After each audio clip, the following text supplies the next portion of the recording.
Ditadura era uma coisa horrorosa.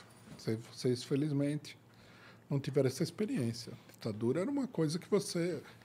O que nós estamos conversando aqui, se isso daqui não fosse um programa, estivesse na casa de um de vocês ou na minha, a gente não conversaria de medo. Nós três na sala, tudo fechado, a gente não conversaria. Meio Coreia do Norte o bagulho. É. Minha mãe, às vezes, recebia em casa, eu percebi depois, não era criança. Ela tinha uma amiga que era afiliada ao Partido Comunista Brasileiro. Ela, inclusive, chegou durante a ditadura a participar de algumas reuniões. Então, essa amiga vinha com o marido, aí eles sentavam na cozinha assim, um pertinho do outro, e ficavam cochichando lá. O que é uma coisa meio absurda, porque eles estão dentro da própria casa na cozinha. Esse era o clima da ditadura. Era um clima de terror psicológico muito grande. Vamos lá, na época da ditadura, se você era filiado ao Partido Comunista, era basicamente pedir para morrer, né? Esse partido, eu imagino, inclusive, que ele era muito bem escondido, não é? Toda a esquerda brasileira era clandestina. A que fazia a luta armada, essa foi destruída pela ditadura, e a que não participava da luta armada também era clandestina. O máximo que você fazia era cochichar entre 2, 3 pessoas. Era um clima que você internalizava, estava dentro da sua cabeça. Você tinha medo até de pensar determinadas coisas. Tá. Bom, tu fala que estamos falando sobre ser comunista e tudo mais. Acho que isso daí também foi um dos motivos, né? Também mexeu contigo. Entendi. Eu detestava isso aí do fundo da alma. Isso jovem também, né? Você era jovem nessa época. Eu era jovem. Como que era, assim, o dia a dia na ditadura? Na maior parte do tempo era normal. Mas a violência na sociedade era muito grande. Por exemplo, coisas que eu me lembro, né? Eu me lembro de que tinha uma época que eu saía na rua, eu morava na casa da minha avó, eu ia ter uns 10 anos de idade, e tinha uma banca de jornal na esquina.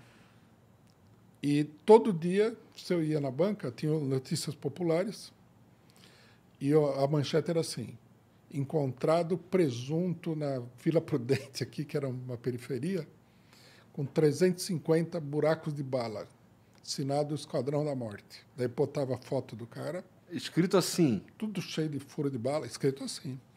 Eu saía... Eu não achava, não ficava espantado, né? Criança acha tudo relativamente normal. Ali onde eu morava teve vários tiroteios com a polícia.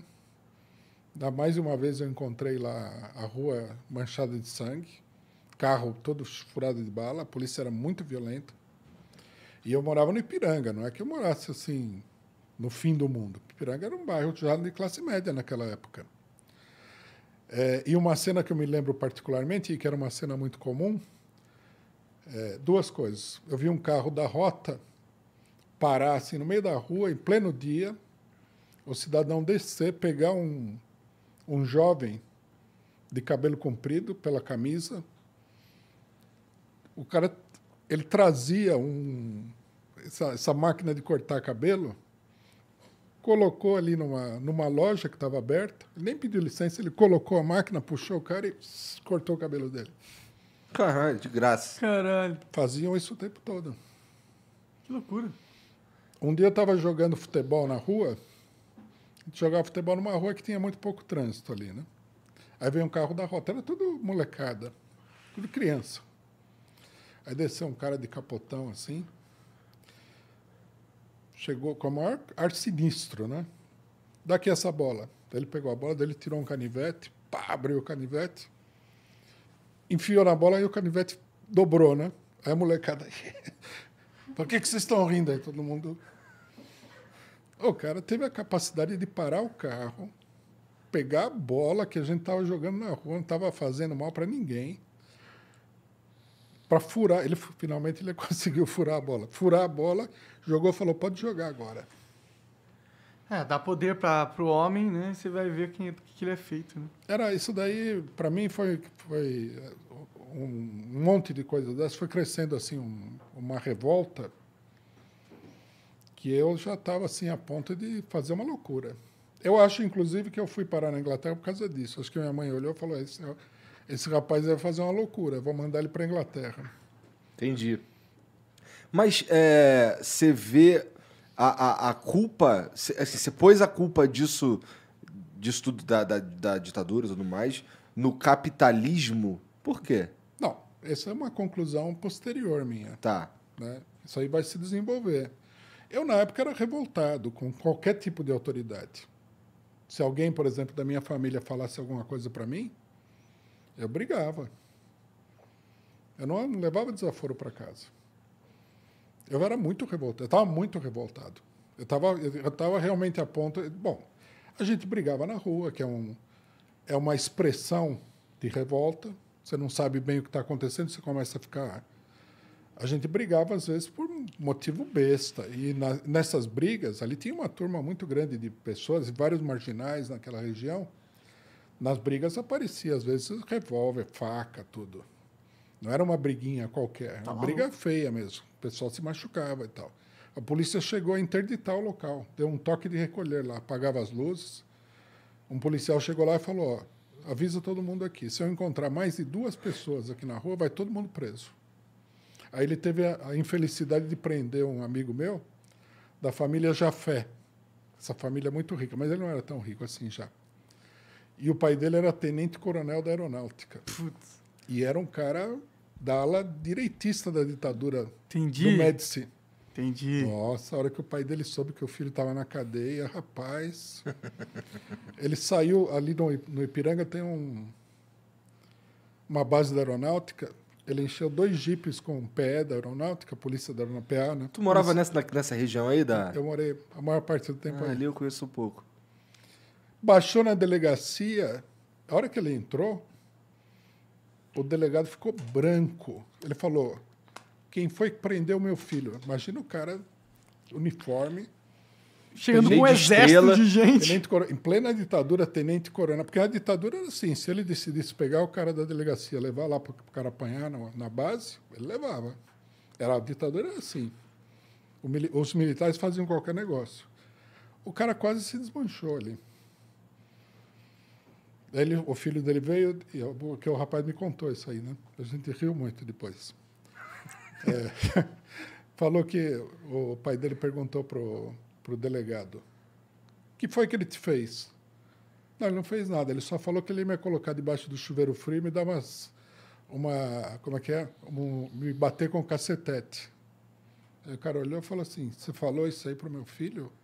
Se eu pegar você agora e levar você lá debaixo do chuveiro frio e bater em você com o cacetete? O cara só faltou se ajoelhar e falar: não, pelo amor de Deus, desculpa, não sabia, papapá. Que era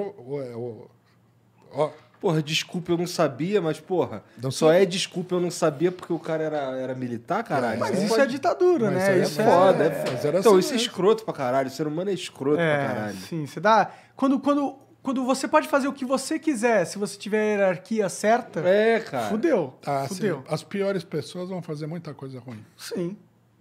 Muita Você coisa. destrava o... Tipo, tem uma parada que é interessante do Estado, na minha opinião, e foi uma parada que o Pondé falou, e que eu concordo com ele, é que o fato do Estado existir significa que alguém detém o monopólio da violência e da força. O que significa que as pessoas não podem ser tão violentas porque senão o Estado é mais forte que elas e vem e pune elas, entendeu? Então, por mais que tenha um efeito perverso na liberdade, existe um efeito legal de cercear uma liberdade escrota, tá ligado? O que é algo difícil de você lidar, né? Porque é uma linha bem tênue, né? Porque você tem que ter algum controle. Senão a gente vai vivendo em algo parecido onde o mais forte, só o mais forte se dá bem. sim, Exato. É um sistema que não tem freio. Por isso que tem que ter um Estado ou uma governança desse jeito, né? Por isso que é Porque importante. o ser humano ainda não é evoluído o suficiente pra se virar sozinho. Não. Eu acho que nem vai chegar Tem isso muita aí. gente que é perturbada. Né? Nesses momentos, as pessoas mais perturbadas, elas tomam a dianteira. É verdade. E, os cara e se ele tiver no poder e for perturbadaço, fudeu. Não, e isso atrai todas as pessoas perturbadas. Eu tinha um amigo meu nessa mesma época que era uma das pessoas mais desaparafusadas que eu já conheci na vida, né? Ele fazia todo tipo de loucura. Ele perdeu todos os dentes da boca fazendo loucura. Era uma coisa muito louca. O que ele fez? Ele entrou na rota. Aí fudeu. Um cara desse na rota, fudeu. E aqui eu vou te contar uma história interessante. Um dia eu passei lá, encontrei um velho conhecido, né? Ah, você sabe de fulano e tal? O que tem? Você ouviu falar daquele caso da Rota 66? Vocês conhecem o caso da Rota 66, que mataram os jovens no carro? Metralhado? Sim, eu li sobre isso num livro, inclusive. Tem um livro de um jornalista que conta essa história. Os jovens estavam indo, daí a polícia chegou junto. Eu acho que eles não viram a polícia, aceleraram e o pessoal disparou neles. Deu maior galho isso daí, né? O general falou, olha, eu gostaria de livrar a barra de vocês, mas não dá, muito... Isso aqui é demais. E o cara falou, foi aquele nosso amigo. Puta merda. Que era um cara totalmente... Caralho. Você vai na polícia, você vai achar muito cara assim. Assim, atrai, né, eles, né? Esse Atrai. tipo de profissão atrai. O cara que é sádico, o cara que gosta de bater nos outros, que gosta de se impor pela violência. Pode crer. Atrai, né? E numa ditadura, atrai muito mais, porque aí você Tem mais se liberdade. sente à vontade para fazer isso aí. Sim. Não, ditadura é um negócio perverso mesmo. A arbitrariedade vai às alturas. Quando o pessoal tenta argumentar que não foi uma ditadura, é foda, né, mano? Não, foi uma ditadura e foi uma ditadura terrível. Sim, olha as coisas que você tá descrevendo. Isso são sintomas de uma ditadura, não é um Pelo sintoma... amor de Deus, pô. Não é um sintoma de... É que o pessoal... Falar que não é uma ditadura tá de sacanagem. O pessoal fala, mas eu vivia normal. Tá, tu vivia normal, mas e as pessoas que não viveram normal? É isso que é uma ditadura, não é que todo mundo vai ser afetado. Alguns privilegiados não vão Claro, ser... claro. Não. O cara que é pobre tá perdido. Tá fudido, é verdade. Vou contar, se vocês me permitirem, vou contar mais um caso. Um dia a gente estava lá, né? E o pessoal chegou e falou assim, você viu o que aconteceu lá com fulano? Chegou a polícia da aeronáutica, invadiu a casa dele, levou ele arrastado de lá. Falei, pô, polícia... O cara ele era bandido, assim, ele era assaltante, alguma coisa. Mas era uma pessoa tranquila. Aí passou uns 3 anos e encontrei ele.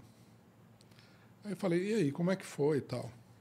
Falei, me levaram para a delegacia, apanhei que nem um cachorro. Daí alguém perguntou, e você falou alguma coisa? Ele falou, você fala tudo que você não quiser falar, você fala a hora que eles começarem a bater em você. O cara, você olhava para ele, era um negro.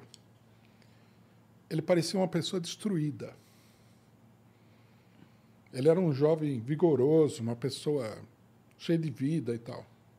Quando ele voltou, que ele deve ter ido para a cadeia, passou uns anos lá, ele parecia um bêbado. Ele parecia um alcoólatra que arrastava a perna na rua. E você falava com ele, era aquela pessoa derrotada, destruída. Né? Isso acontece, um pouco disso acontece ainda hoje. A gente teve o caso do Amarildo, no Rio de Janeiro, tem vários casos. Tortura na delegacia é uma coisa comum. Mas naquela época era muito... Acho que a gente até hoje não sabe o paradeiro do Amarildo, né? Tem isso aí também. É.